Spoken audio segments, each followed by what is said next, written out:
नमस्कार, मेरा नाम है नीतीश शर्मा और आज हम अपनी सीरीज जिसमें हम आज़ाद भारत से लेकर अब तक के भारत के बारे में चर्चा करते हैं, उस सीरीज को आगे बढ़ाते हुए आज़ाद भारत के पहली मंत्रिमंडल के बारे में चर्चा करेंगे, जिसके प्रधानमंत्री जवाहरलाल नेहरू बने थे और उसके चैलेंजेस क्या-क्या थे, उनके बारे में भी हम इस वीडियो में विस्तार से चर्चा करेंगे। तो स्टार्ट करते हैं। सबसे पहले जब भारत आज़ाद हुआ तो भारत का एक बड़ा हिस्सा काटकर एक अलग देश पाकिस्तान बना दिया गया था। तो ये बहुत ही बड़ा चैलेंज था कि कैसे अब जो नया देश बना है उसमें जो रेफ्यूजी क्राइसिस हुए हैं उसको कैसे संभाला जाए, और फूड की शॉर्टेज बहुत ही ज़्यादा हो गई थी और देश में जगह-जगह कम्युनल वायलेंस चल रहा था।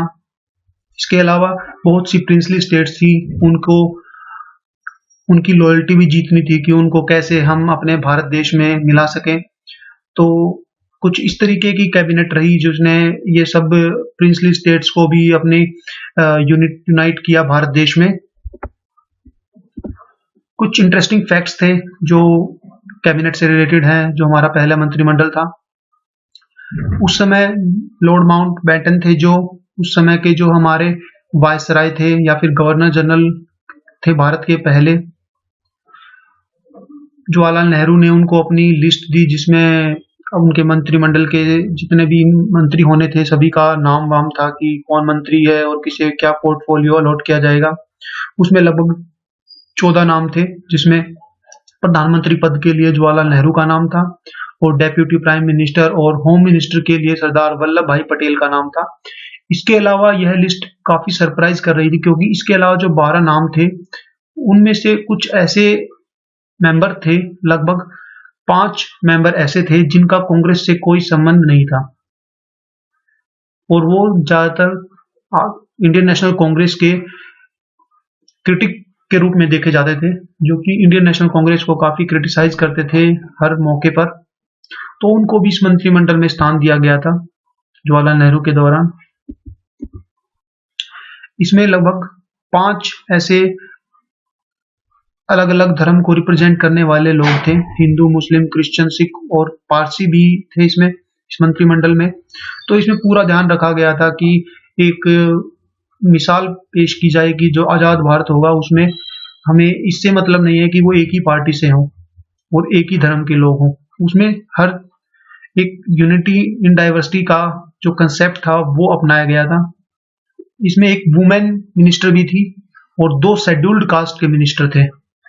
इसके अलावा जो नॉन कांग्रेस मेंबर थे उनमें से एक थे श्याम प्रसाद मुखर्जी, जो कि हिंदू महासभा जो उस समय थी उसके प्रेसिडेंट थे, और बी.आर. अम्बेडकर जो कि समय समय पर कांग्रेस को क्रिटिसाइज करते रहते थे, उनको भी इस मंत्रिमंडल में स्थान दिया गया था। इसके अलावा और भी कुछ नॉन कांग्रेस मेंबर थे जिनको मंत्रिमंडल में स्थान दिया गया। R.K. शानमुखम चेटी और सरदार बलदेव सिंह जो कि अकाली दल से इनका संबंध था, और C.H. भाभा जो कि एक बिजनेसमैन थे और एक ब्यूरोक्रेट्स थे, और N. गोपाल स्वामी अयंगर। इन सबको पोर्टफोलियो तो नहीं मिला लेकिन मिनिस्ट्री जरूर मिली इन्हें। इसलिए नेहरू ने जो पूरी अपनी मंत्रिमंडल तैयार किया था उसमें आइडियोलॉजिकल जो उनके डिफरेंस थे लोगों के साथ उसको बिल्कुल अलग रख के एक भारत को एक एकता दिखाने के लिए एक मंत्रिमंडल का चयन किया गया था। हालांकि आजकल व्हाट्सएप यूनिवर्सिटी में जवाहरलाल नेहरू को काफी गाली दी जाती है, लेकिन जिन लोगों को ये मैसेज बनाते हैं उनको रियल हिस्ट्री नहीं पता है कि क्या हिस्ट्री में हुआ था और क्या नहीं हुआ था। तो कैबिनेट कुछ इस प्रकार थी। जवाहरलाल नेहरू प्रधानमंत्री थे, इसके अलावा उनके पास external affairs and commonwealth relation और साइंटिफिक रिसर्च का भी पोर्टफोलियो जवाहरलाल नेहरू के पास ही था। सरदार वल्लभ भाई पटेल जिन्हें डेप्यूटी प्राइम मिनिस्टर बनाया गया था, इनके पास होम मिनिस्टर पोर्टफोलियो था। इंफॉर्मेशन एंड ब्रॉडकास्टिंग और स्टेट मिनिस्ट्री भी इन्हीं के पास थी। Doctor Rajendra Prasad food and agriculture minister थे, जो आगे चलकर भारत के राष्ट्रपति बने। मौलाना अबुल कलाम आजाद को एजुकेशन मिनिस्टर बनाया गया था। डॉक्टर जोहन मेथाई जो कि रेलवे एंड ट्रांसपोर्ट मिनिस्टर थे। सरदार वल्लभ भाई बलदेव सिंह जिनको डिफेंस मिनिस्टर बनाया गया था, आजाद भारत का पहला। जगजीवन राम को लेबर मिनिस्टर बनाया गया था। C.H. भाभा जो कि एक बिजनेसमैन थे, उन्हें कॉमर्स मिनिस्टर बनाया गया ताकि एक बिजनेसमैन है जो एक बिजनेस माइंड से सोचेगा और कॉमर्स के क्षेत्र में भारत को विकास कराएगा। रफीक अहमद किदवई को कम्युनिकेशन मिनिस्टर बनाया गया। राजकुमारी अमृता कौर जो कि एकमात्र महिला थी पहले मंत्रिमंडल में, उन्हें हेल्थ डिपार्टमेंट दिया गया था। Doctor B R. अम्बेडकर को लॉ मिनिस्टर बनाया गया। आर.के. शानमुखम चेट्टी को फाइनेंस मिनिस्टर बनाया गया था। हालांकि इन्होंने आगे चलकर इस कैबिनेट से इस्तीफा दे दिया था। डॉक्टर श्यामा प्रसाद मुखर्जी जो कि हिंदू महासभा के प्रेसिडेंट थे उस समय के, उन्हें industry and civil supply minister बनाया गया। एन.वी. गडगिल को public work, mine and power minister बनाया गया था। अब धीरे धीरे ये जो कैबिनेट थी, हालांकि इसमें सरदार पटेल जैसे एक आयरन विल जैसे आदमी थे, लेकिन फिर भी ये धीरे धीरे कोलैप्स होती जा रही थी। एक ही साल बाद जो चैटी थे, शानमुखम चैटी थे आर के, उन्होंने फाइनेंस मिनिस्ट्री के पद से इस्तीफा दे दिया। इसके अलावा इनके जाते ही लगभग कुछ ही दिनों के बाद लगभग लगातार 6 मिनिस्टर्स ने और अपनी जो कैबिनेट थी उससे इस्तीफा दे दिया। हालांकि इस्तीफा देने वाले पहले थे। इनके बाद C.H. भाभा ने 1948 में इस्तीफा दे दिया।